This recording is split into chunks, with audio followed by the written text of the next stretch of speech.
For those of you who don't know me, my name is Syd Birrell. I'm the artistic director of the Peterborough Singers. However, on top of directing choirs, I have a great passion as an organist and have had that since my earliest memories. And it was my desire as a child to learn how to play the organ. I used to sit next to my dad, who was an amateur organist, on the organ bench from the earliest age, absolutely amazed at what organs could do, how they worked, and so on. It wasn't till I was 16 that I began studying the organ. The prerequisite was you need to have your grade 10 piano first.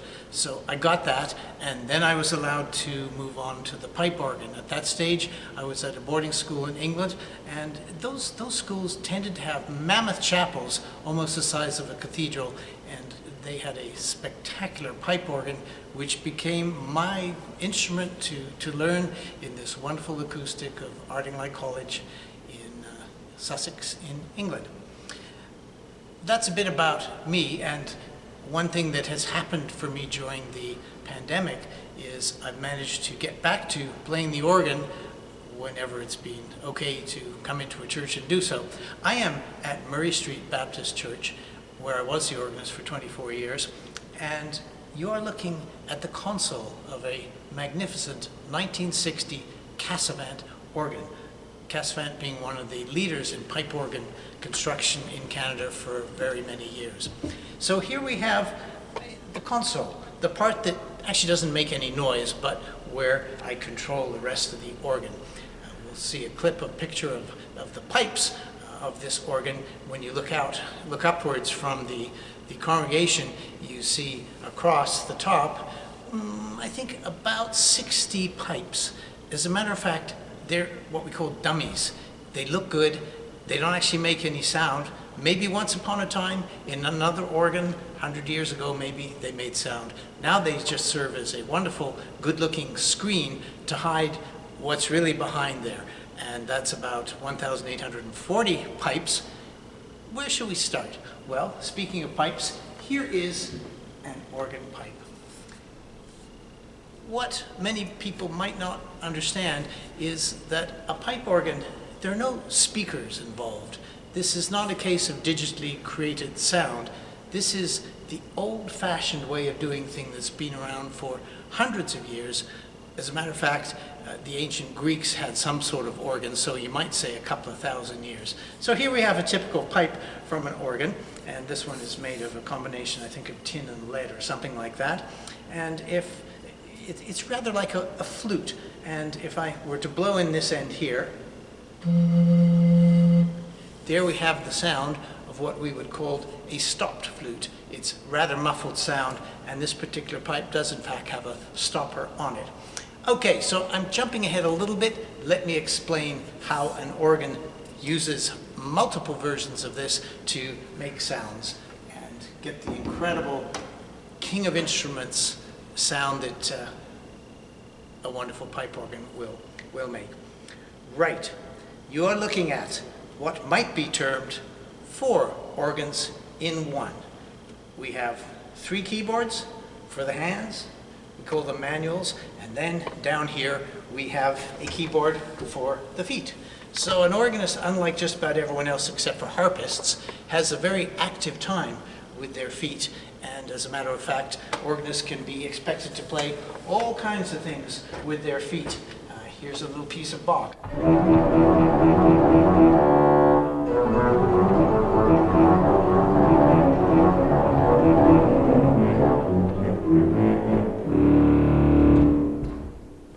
Why did I say it was 4 organs? Well, let's backtrack a little bit more and talk about stops or sounds. I showed you what would be a stopped flute. On this organ, we have a couple of flutes in that category. Here is one over here, and a flute sounds like this, on an organ that is. Gentle kind of sound, and if I want to, in this particular organ, there are 61 notes starting from the bottom, going all the way to the top of the keyboard. So for this one roar flute, as it's called, we need 61 pipes. One of them will look like this. If it's a step down, it's going to be slightly longer. If it's an octave down, it'll be precisely twice the length. An octave higher, just half that length. So we need 61 pipes to make these sounds on this upper manual. If I switch to another stop with a different sound, I'm going to need another 61 pipes. And so on and so on. So on the swell, we have a number of stops, each making different kinds of sounds, and each one requiring at least 61 pipes to make all that sound. So you can see very quickly things kind of add up. Right, how does a pipe make these sounds? Well, a moment ago I blew. In the old days, certainly, there was a lot of manpower involved in making the pipes, making wind for the pipes. So these days, of course, we have a blower, and in this case, it's down in the basement, and it's a multi-horsepower machine. It creates a lot of air, which is then taken through ducts up to the organ, and then regulated. You would see some bellows with weights on them, and they create a certain pressure, and then from there we move over to a whole, as we say, rank of pipes, all lined up, waiting, being told to play. And when they get the order given by me down here on the console to play, air is allowed to head through that pipe and make a sound. So we can see that there is quite a bit of complexity here in how things get, for me, my brain, into a sound that fills the building. And what is amazing is that hundreds of years ago, they figured out how to do this. And we know that the automated weaver's loom that was put together a few hundred years ago in the Industrial Revolution was a very complex technical achievement of the time. But really unknown was the fact that pipe organs were way more complex and doing very complicated technical things back in those days. Just think, if we didn't have electricity, we'd have to have someone pumping to create all that wind, either with a long handle or stepping up and down on bellows. And then you would need a mechanism to take the signal of the organist when they play a note over to the right pipe and make that pipe make a sound.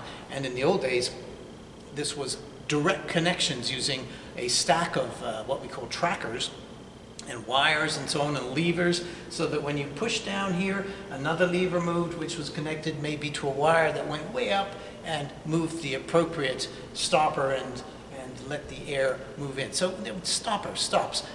These things that make sound, because normally they're stopped off, somehow they're called stops. So on this organ here, we have a multitude of different stops. All these guys are different stops, and maybe now you would understand better what it means to pull out all the stops. We understand it to mean, that means give it all you get. Well, let me show you what happens if I start pulling out all the stops, starting perhaps with the most softest one on the organ. And gradually, I will pull out some stops.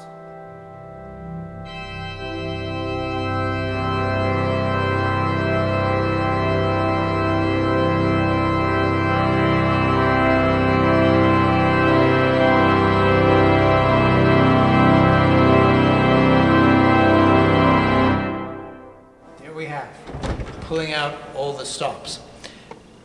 The different stops have different characteristics, and we can put them into two kind of families, really. There's the basic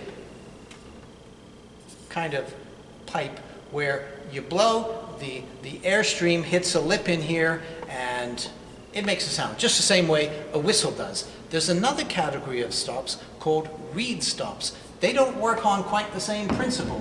They actually have a metal reed which is vibrating and creates a sound, much the way as a clarinet or an oboe makes a sound. And so between the reeds and the flue stops, as we call this one, within those we have families. I'll start with the reeds. Here's a reed stop which is using hautbois or oboe. using a French title, and it kind of sounds like an orchestral oboe. Here's one called the trompette, or trumpet.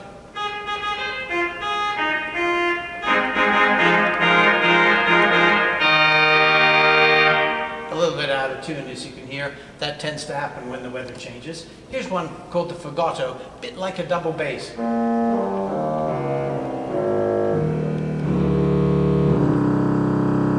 Over here we have one called the cromhorn, old-fashioned sort of blowy instrument with a reed.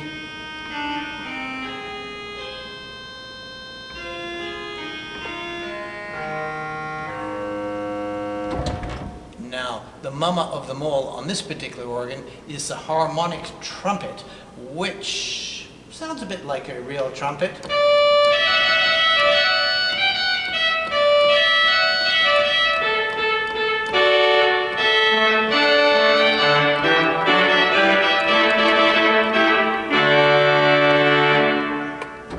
On the pedal department, we have a lovely bombard on this organ, and it produces quite a growl. Not something you generally use by itself.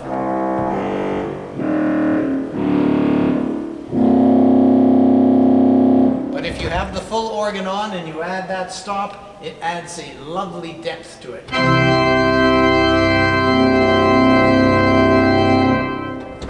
Flue stops, the ones that don't have a vibrating metal stop, we can divide those into three families. The one that is typically organ, it's not imitating another orchestral instrument, is what we call the diapason or principal. And here we have the sound of one. Add another one of the same family. And add even more. Full family together sounds like this.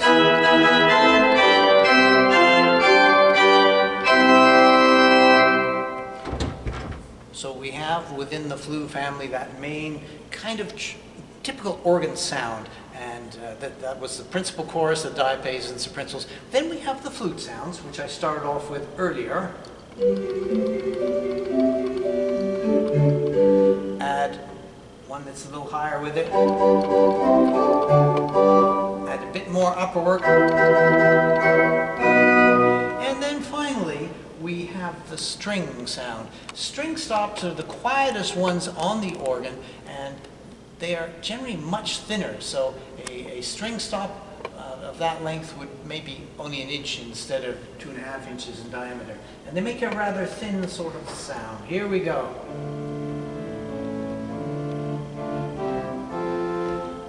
Now, one little twist to the string sound is something called the celeste stop. The celeste makes the same sound, but is tuned just slightly off, and it produces a kind of lovely warmth as the sound wavers around.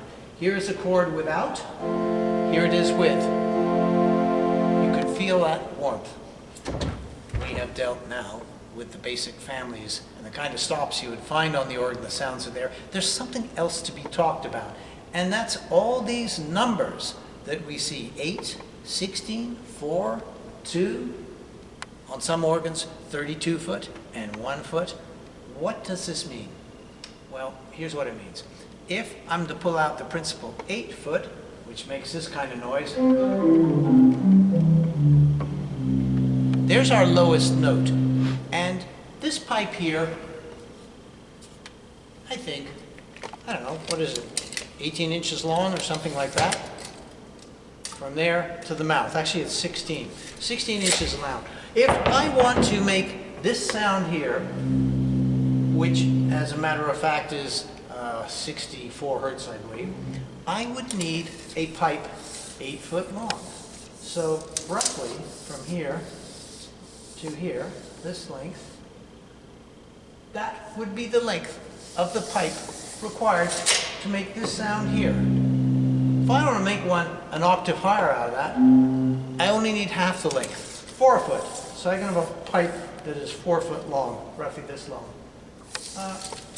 This one, 2 foot, this 1 foot, this 6 inches. That one's only going to be 3 inches long. So within the organ, behind those dummy pipes that I spoke of, are these couple of thousand other pipes of all kinds of different lengths, from 16 foot long right down to a few inches long.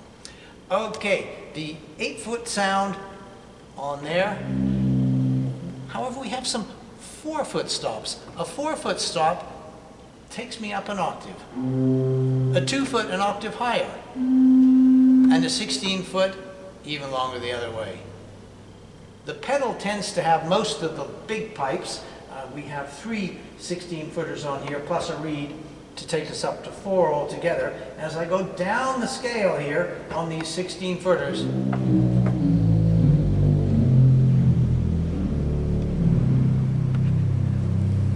we're getting to around 32 hertz, 32 vibrations per second. If this church had chosen to have a 32-footer, they would have had to make the organ chamber significantly bigger, like double, and we would have had to somehow squeeze a 32-foot pipe in there and get an extra blower in order to cope with the enormous amount of air that is required. Okay, so that's basically what we got on this organ. We have all these lovely stops, and they are separated into what are really 4 different organs. We have a section here, and if I was to read the label to you, it says grate. The grate is the middle manual here, and on the grate are the biggest stops of the organ, and they're just the main part of the organ. So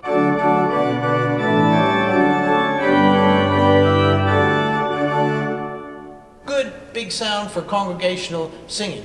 We have something here called the swell with similar sort of sounds, but not as loud. You go back to the grate, we would have had. That is the swell division. Why is it called swell? Okay. If we were to crawl into the organ, we would find there is part of the organ that's in an enclosed room with a whole bunch of louvered doors. As I push this pedal here, it opens or closes those louvered doors, and that's how the organ gets louder or softer in that division.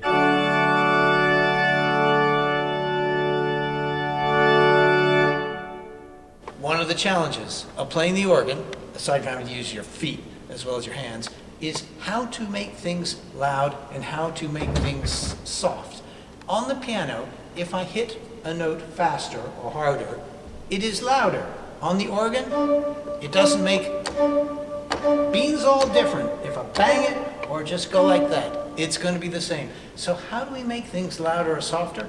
The swell is one way of doing it, pushing that gas pedal thingy there, and I'm able to make things a little bit louder and softer.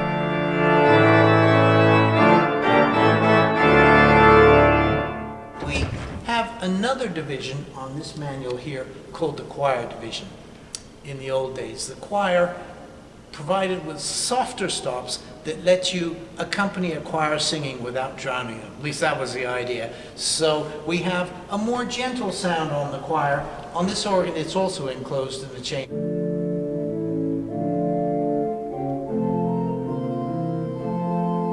Tends to be a quieter sound, but another wonderful the ability you have with multiple manuals is if you're playing something like Jesu Joy of Man's Desiring, you need a solo stop and you need your regular stuff that's just going to kind of go on and on and on in a nice, pretty kind of way. So I'm just going to set up some stops here, and I want Jesu Joy to be on here like this.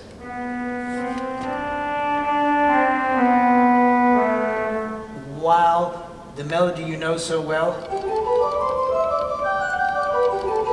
And put it all together, and we got.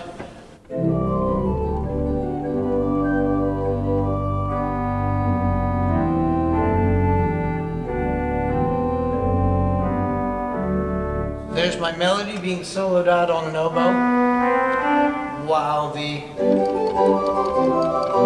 So multiple manuals allows you to do interesting things like that. Here would be another example from a very famous piece that's used in Advent. So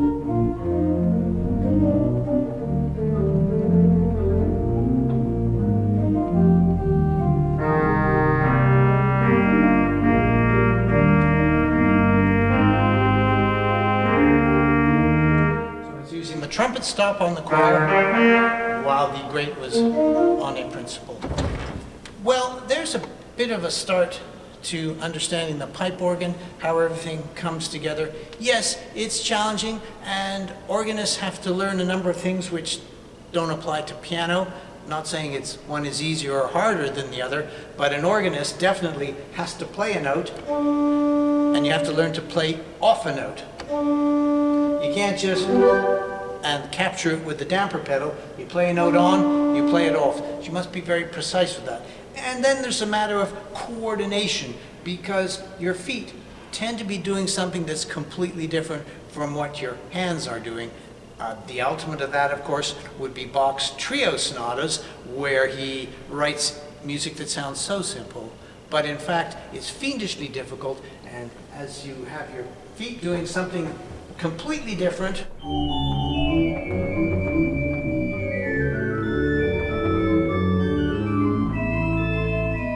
so we see there, one hand's doing one thing, left hand something else, and then your feet are doing something else as well. I am now going to play for you just the beginning of the famous toccata and fugue in D minor.